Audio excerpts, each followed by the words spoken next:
Hello everyone কেমন আছো সবাই? সবাইকে স্বাগত জানাচ্ছি মিতুস কিচেনে। বরাবরের মতোই নতুন একটা রেসিপি নিয়ে চলে আসলাম।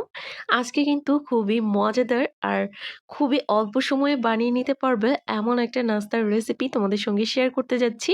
শুধুমাত্র আলু আর ময়দা যদি থাকে হাতের কাছে সেটা দিয়ে কিন্তু তোমরা এটা বানিয়ে নিতে পারবে। তো চলো কথা না বাড়িয়ে মূল রেসিপিতে চলে যাচ্ছি। প্রথমে একটা বোলের মধ্যে নিয়ে নিচ্ছি ময়দা। এখানে আটা অথবা ময়দা ২ টার একটা নিলেই হবে। তো এর মধ্যে আমি দিয়ে দিব চিনি। এখানে আমি 1/4 কাপের থেকে একটু কম পরিমাণে চিনি দিয়েছি। মিষ্টি খেতে বেশি পছন্দ করলে চিনির পরিমাণটা বাড়িয়ে দিতে পারো। স্বাদ অনুযায়ী লবণ দিয়ে দিলাম, মানে 1/2 চা চামচের মতো লবণ দিয়েছি। আর এর মধ্যে আমি এখন দিয়ে দিব ইস্ট। যেহেতু আমি এখানে ২ কাপ পরিমাণে ময়দা নিয়েছি, তাই ইস্ট কিন্তু আমি এখানে ১ চা চামচ পরিমাণে দিলাম। খুব বেশি যদি ইস্ট দেই তাহলে কিন্তু ইস্টের গন্ধ করবে। অনেক আপুরাই কমেন্ট করো পাউরুটি বানানোর পরও কিন্তু ইস্টের গন্ধ করে। তো ইস্টের পরিমাণ বেশি হয়ে গেলে কিন্তু ইস্টের গন্ধ করে। আর চেষ্টা করবে একটু ভালো মানের ইস্ট ব্যবহার করার। তো দেখো সবকিছুকে একসঙ্গে খুব ভালোভাবে প্রথমে একটু মিশিয়ে নিয়েছি। তারপর অল্প, অল্প করে কুসুম গরম জল দিয়ে ডোটা করছি। এখানে কিন্তু কোনোভাবেই ফুটন্ত গরম জল ব্যবহার করা যাবে না। জলটা যেন একদম কুসুম গরম হয়, মানে একদম ঠান্ডা জল এখানে দেবে না। সামান্য একটু গরম হবে এরকম জল কিন্তু এখানে দিতে হবে। তো ডোটা যখন করা হয়ে যাবে একদম লাস্ট পর্যায়ে তোমরা চাইলে কিন্তু এখানে ঘি, বাটার অথবা তেল দিয়ে খুব ভালোভাবে একটু ময়ম করে নিতে পারো। তাহলে কি হবে? ডোটা একদম সফট হবে আর খেতেও ভালো লাগবে। তো আমি তোমাদেরকে আজকে তেল দিয়ে দেখাচ্ছি। যদি এখানে বাটার অথবা ঘি দাও তাহলে কিন্তু খুব সুন্দর একটা স্মেল আসবে। আর বাটার ঘি হাতের কাছে না থাকলে আমার মতো এভাবে তেল দিয়ে বানিয়ে ফেলবে। তো দেখো এখন কিন্তু ডোটাকে আমি খুব ভালোভাবে একটু সময় নিয়ে মথে নিচ্ছি। তো এইভাবে কিন্তু একটু ময়ম করে নিতে হবে। তাহলে কিন্তু রুটিটা একদম সফট হবে আর খুব সুন্দরভাবে ফুলবেও। তো এই ডোটাকে এখন আমি রেস্টে রেখে দিব কমপক্ষে ১ ঘন্টার জন্য।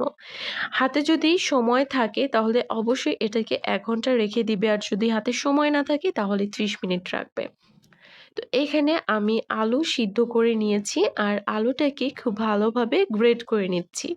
সিদ্ধ আলু এভাবে খুব ভালোভাবে একটু গ্রেট করে নিবে। চাইলে তোমরা হাত দিয়েও ম্যাশ করে নিতে পারো ভালোভাবে। তবে আমার কাছে এটাই সহজ মনে হয়। গ্রেটার দিয়ে গ্রেট করলে কিন্তু কোনো রকম লাঞ্চ থাকে না। একদম পারফেক্টলি এটা ম্যাশ হয়ে যায়। তো দেখো খুব ভালোভাবে ২ টা আলু আমি ম্যাশ করে নিয়েছি। এখন আলুর মধ্যে কয়েকটা ইনগ্রিডিয়েন্ট আমি এড করব। তো প্রথমে আমি এখানে পেঁয়াজ কেটে নিচ্ছি। আর পেঁয়াজটাকে কিন্তু একদম বড়, বড় করে কাটবো না। একদম ছোট, ছোট করে একদম চপ করে কাটতে হবে। তাহলে কিন্তু পারফেক্ট হবে।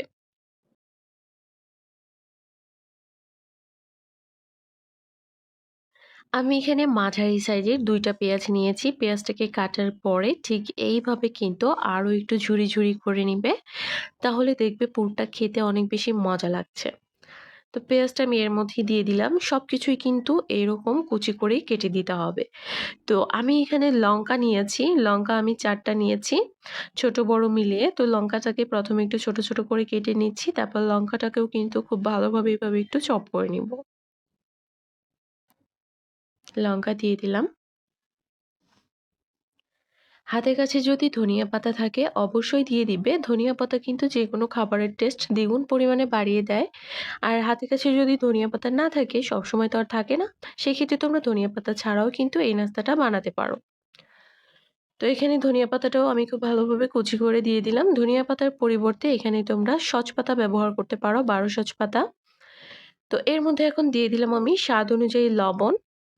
দিয়ে দিলাম এখানে ১/২ চা চামচের মতো লঙ্কার গুঁড়ো।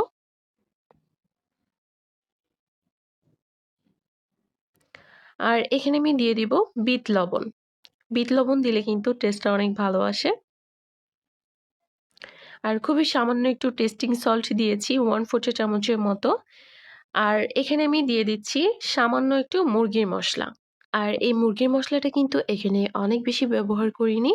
খুবই সামান্য দিয়েছি, ১ চা চামচের থেকেও কম। তো এখন এই সবগুলো উপকরণকে একসঙ্গে খুব ভালোভাবে মিশিয়ে নিতে হবে। আর হ্যাঁ, হাতের কাছে যদি মুরগির মসলাটা না থাকে সেক্ষেত্রে তোমরা স্কিপ করতে পারো অথবা এখানে ম্যাগি মসলাটাও ব্যবহার করতে পারো। তো খুব ভালোভাবে এটাকে আমি এখন একটু মিশিয়ে নিচ্ছি। তো ভেতরের পুরটা কিন্তু আমার তৈরি করা হয়ে গেল। খুবই ইজি। খুব সহজেই কিন্তু তোমরা এটা বানিয়ে ফেলতে পারবে। দেখো পুরটা এখন একদম রেডি আর এদিকে ডোটাও দেখো ফুলে একদম দ্বিগুণ হয়ে গেছে। তো এখন এই ডোটাকে তোমরা চাইলে আরো ১০ মিনিট অথবা ৫ মিনিটের মতো একটু ময়ম করে নিতে পারো। ময়ম করে নিলে কি হবে, রুটিটা একদম পারফেক্ট হবে। যেকোনো রেসিপির ক্ষেত্রেই যদি একদম প্রপার টিপস ফলো করে তোমরা বানাতে পারো তাহলে কিন্তু রেসিপিটা পারফেক্ট হবে। তো আমি একটু সময় নিয়ে ময়ম করেছি, তারপরে কিন্তু এখান থেকে লেচি কেটে নিচ্ছি।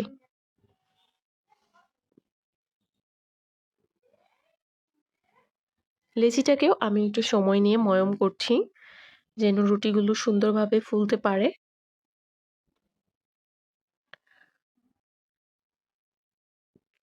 হাত দিয়ে প্রথমে খুব সুন্দর একটা গোল শেপ করে নিব। আর তারপর এটাকে হাত দিয়ে এভাবে টেনে নিতে হবে, মানে ভেতরে আলুর পুরটা দিব সেই পরিমাণ জায়গাটা আমি তৈরি করে নিব। চাইলে তোমরা বেলনি দিয়ে বেলেও কিন্তু করে নিতে পারো, তবে আমি হাত দিয়ে এই কাজটা করলাম। দেখো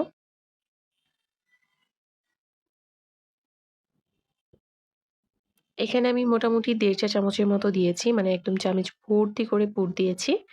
আর এখন চারদিক থেকে টেনে মুখটাকে খুব ভালোভাবে বন্ধ করে দিব। ভেতর থেকে যেন পুরটা কোনোভাবেই বের হতে না পারে সেভাবেই কিন্তু বন্ধ করতে হবে।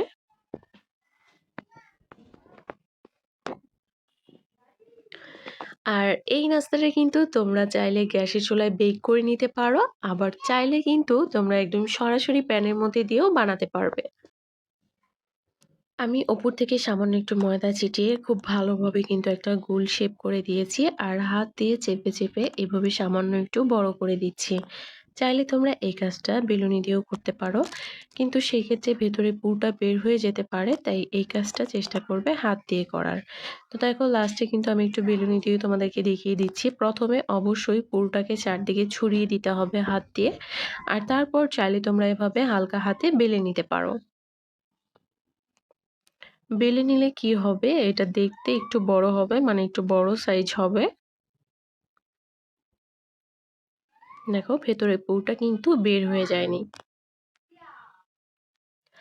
দেখার সৌন্দর্যই বলো বা খাবারের স্বাদের জন্যই বলো, ওপর থেকে আমি দিয়ে দিচ্ছি কালো জিরা আর সঙ্গে ধনিয়া পাতা কুচি কিছুটা পরিমাণে আমি ওপর থেকে এভাবে ছড়িয়ে দিব। দেখো এটা কিন্তু এখন দেখতে অনেক বেশি সুন্দর লাগছে। আর এখন হালকা হাতে ওপর থেকে একটু বেলে নিব যেন ভাজার সময় এটা বের হয়ে না যায়, সুন্দরভাবে সেট হয়ে যায়।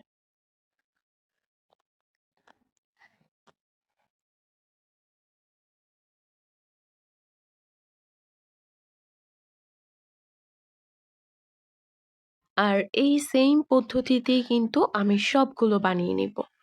তো সবগুলো বানানো হয়ে গেলে একটা প্যানের মধ্যে আমি ১ টেবিল চামচের মতো তেল দিয়েছি। তেলটাকে পুরো প্যানের গায়ে খুব ভালোভাবে ব্রাশ করে নিয়েছি। আর তারপরে কিন্তু এই নাস্তাগুলো দিয়ে দিচ্ছি।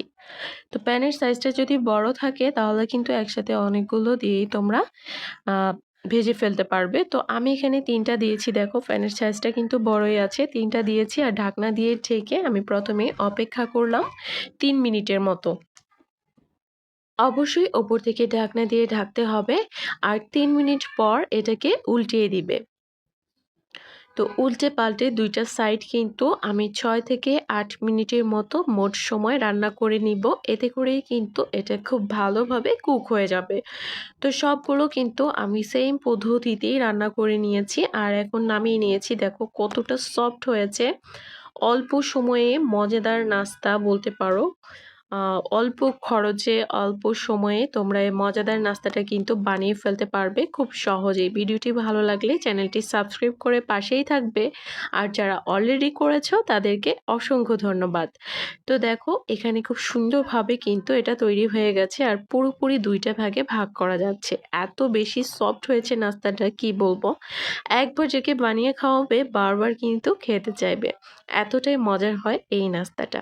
তো ভিডিওটি ভালো লাগলে অবশ্যই ফ্যামিলি অ্যান্ড ফ্রেন্ডদের সাথে শেয়ার করে দিবে। আর কারো কোনো প্রশ্ন থাকলে অবশ্যই কমেন্ট করে জানাতে পারো। আজকের মতো এখানেই বিদায় নিচ্ছি।